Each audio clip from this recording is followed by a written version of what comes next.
صحابہ کی وہ مقدس جماعت تھی جنہوں نے نبی کے ایک اشارے پر اپنی جان کی بازی لگا دی، جنہوں نے نبی کے ایک اشارے پر نبی کے دین کے بچانے کے خاطر اپنی بیوی بچوں کو قربان کر دیا، اپنی ذات کو قربان کر دیا۔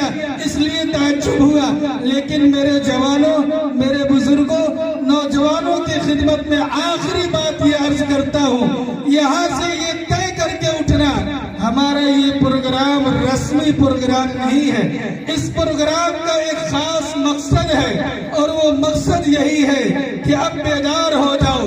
جس قوم کے جوان بیدار ہو جائیں اور اس قوم کے جوان اسلام کا پرچم لے کر، اسلام کا علم لے کر جب نکل پڑے تو پھر دنیا کی کوئی طاقت و قوت ان کا بال بھی بیکا نہیں کر سکتی۔ آج ہم نے معاشرت میں محمد الرسول اللہ کو بھلا دیا، معاملات میں محمد الرسول اللہ کو بھلا دیا، عبادات میں محمد الرسول اللہ کو بھلا دیا۔ جب نبی کے شریعت کو ٹھکرایا، نبی کے شریعت کے علم کو ہم نے سیکھا نہیں، سمجھا نہیں، اور خیروں تک محمد الرسول اللہ کے کردار کو نہیں پہنچایا، تو غازی پور سے لے کر کے مہاراشٹر تک نبی کے دین کے ساتھ کون سا تماشا کیا گیا، کتنے گیری بابا اور کتنے نجانے بابا اٹھے اور نبی کے شان میں گستاخیاں کیے، کیا کچھ چل رہا ہے ملک میں سب آپ کے آنکھوں کے سامنے ہے۔ سنبھل میں کیا ہوا یہ آپ کو معلوم ہے۔ ملک میں چاروں طرف سے کیسے پلاننگ کی جا رہی ہے، سارے حالات ہمارے اور آپ کے سامنے ہیں۔ ایسے میں ہم نوجوانوں سے یہ گزارش کرتے ہیں، یہ اپیل کرتے ہیں کہ نوجوانوں اٹھو، بیدار ہو جاؤ، غفلت کے چادر کو چاک کرو اور کہہ دو دنیا والوں سے، ہم نے ہر دور میں تقدیس رسالت کے لیے، ہم نے ہر دور میں تقدیس رسالت کے لیے وقت کی تیز ہواؤں سے بغاوت کی ہے، توڑ کر سلسلہ رسم سیاست کا فسو، فقط ایک نام محمد سے محبت کی ہے۔ وآخر دعوانا ان الحمدللہ رب العالمین۔